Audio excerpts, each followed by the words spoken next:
Ici Sud Radio. Les Français parlent au français. Je n'aime pas la blanquette de veau. Je n'aime pas la blanquette de veau. Sud Radio Berkov dans tous ses états. Ce que disait Pierre Conessa, c'est assez vrai, en tout cas sur le plan du complexe militaro-intellectuel. On voit que les guerres, que les conflits, que les affrontements engendrent chez certains des amalgames, des rapprochements et je dois dire vraiment de temps en temps des choses assez hallucinantes ou en tout cas très drôles. Écoutez, on en parle. Sud Radio Berkov dans tous ses états. Les perles du jour. Georges Martin, je ne traiterai pas le docteur Laurent Alexandre de con. Non, pas du tout. Il a écrit des livres sur le transhumanisme, sur l'intelligence artificielle, sur les élites, etc. Mais de temps en temps, il part dans des élancements, il part dans des digressions qui font quand même assez réfléchir, je ne dirais pas réfléchir, mais réagir, d'ailleurs de façon assez comique, parce que dans ce temps difficile, dans ce temps de brut, il est bon d'avoir des clairières un peu de détente. Par exemple, voilà. Il explique, au fond, on se demandait quel était le lien entre, effectivement, l'Iran, Israël, les Russes, l'Ukraine et le Covid-19. Parce que certains parlaient de tout ça en même temps. Il y a d'ailleurs des connexions, mais des connexions directes, on n'en voit pas. Eh bien, le docteur Laurent Alexandre, lui, a trouvé les connexions. Voilà, c'est cet Einstein des rapprochements significatifs, a tweeté ceci, je cite: « L'agression iranienne contre Israël est approuvée par la plupart des antivax qui étaient devenus pro-Poutine et sont désormais pro-iraniens. La BBC a montré que les antivax étaient manipulés par les services russes. Or, l'Iran est l'allié de Poutine. » Voilà. C'est-à-dire que si vous avez des réticences ou que vous avez eu des réticences à l'égard de la vaccination contre le Covid-19, vous êtes à la fois évidemment pro-Poutine, pro-russe, pour l'agression contre l'Ukraine, anti-ukrainien primaire.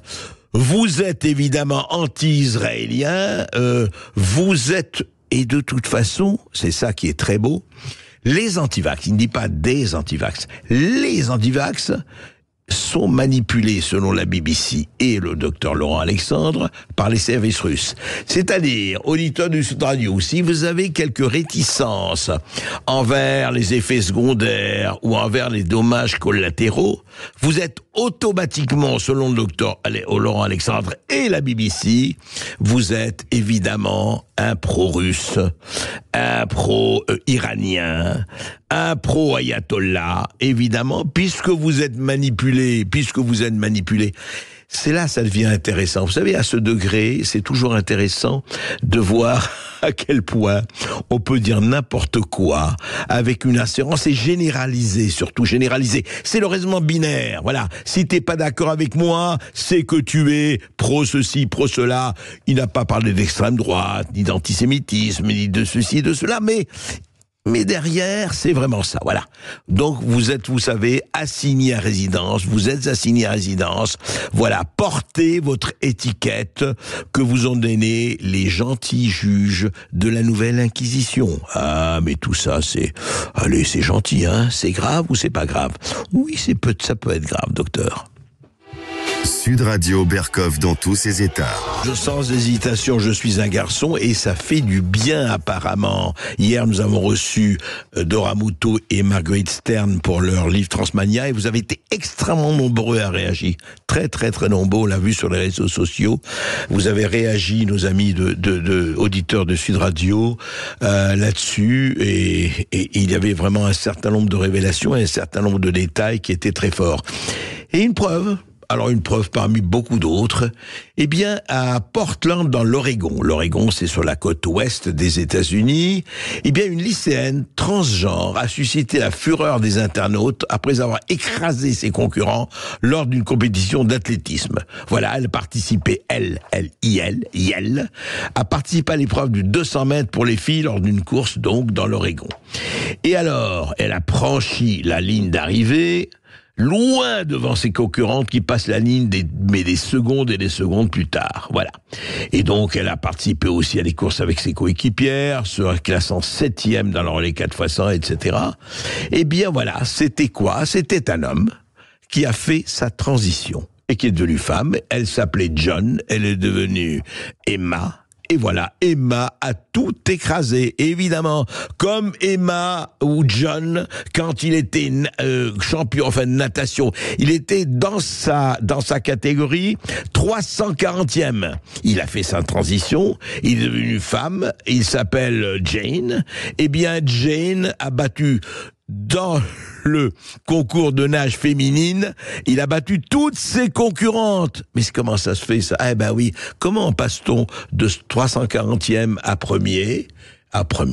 Eh ben voilà, la solution, vous changez de genre, vous changez de sexe, vous devenez une fille, vous devenez plutôt un garçon ou une fille, et puis voilà, tout change. C'est intéressant ce qui se passe. Voilà encore un exemple qui dépasse, et on ne parle pas effectivement de la boxe, on ne parle pas d'autres compétitions, on verra ce qui se passe dans les Jeux Olympiques en tout cas. Voilà, donc le transgenrisme c'est très bien, chacun peut faire ce qu'il veut, faire sa transition. Mais quand ça passe au sport, quand ça passe au dur pépin de la réalité biologique, alors là, c'est un problème que nos amis ne veulent pas voir. Sud Radio Berkov dans tous ses états. Encore et encore, et ben ça continue. Oui, un homme âgé de 18 ans, interpellé jeudi dans le RERB avec une carabine. Voilà, non approvisionné à Villeparisis, Seine-et-Marne, sera jugé le 6 mai pour détention. Ça s'est passé il y a quelques jours. Voilà, il était dans le RERB, et un passager voit ce type sous sa djellaba, il avait une carabine, oui. Il a été interpellé donc à Villeparisis en position d'une carabine non approvisionnée, ça veut dire non armée, avait présé une source policière. L'arme était dissimulée effectivement sous sa djellaba. Voilà, il va être aux comparutions immédiates, il va être son procès pour détention non autorisée d'armes de catégorie C a été renvoyé au 6 mai. Il est placé sous contrôle judiciaire avec obligation de pointage une fois par semaine. Aucune infraction n'a pu lui être reprochée, donc effectivement, il est placé en garde à vue, comme d'habitude, encore et encore, et il est relâché encore et encore. Il a 18 ans, il est nationalité algérienne, il est sous l'obligation de quitter le territoire français en OQTF, mandat de recherche, était soupçonné de vol à vue-venance. Voilà. Et il est relâché parce que, effectivement, là, tout de suite, on ne peut pas le garder, évidemment, il n'y a pas d'infraction. Après tout, on n'a pas le droit de dissimuler sa carabine sous la djellaba, mais alors on n'a plus le droit d'avoir sa Kalachnikov ou son AK-47 après sous le manteau. Mais c'est quoi ce pays? C'est ça la démocratie? C'est ça la démocratie, hein? Et le permis de port d'armes alors? Ah, il n'avait pas de permis de port d'armes. Ah oui, c'est vrai. Mais on est en démocratie, ne l'oubliez pas. L'ordre règne sur la France.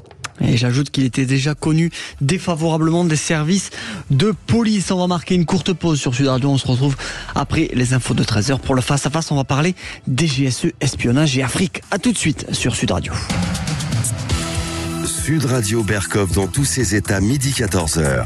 André Berkov. Avec Aper, la marque de vêtements qui respecte votre identité, en vente exclusive sur aper-mode.com.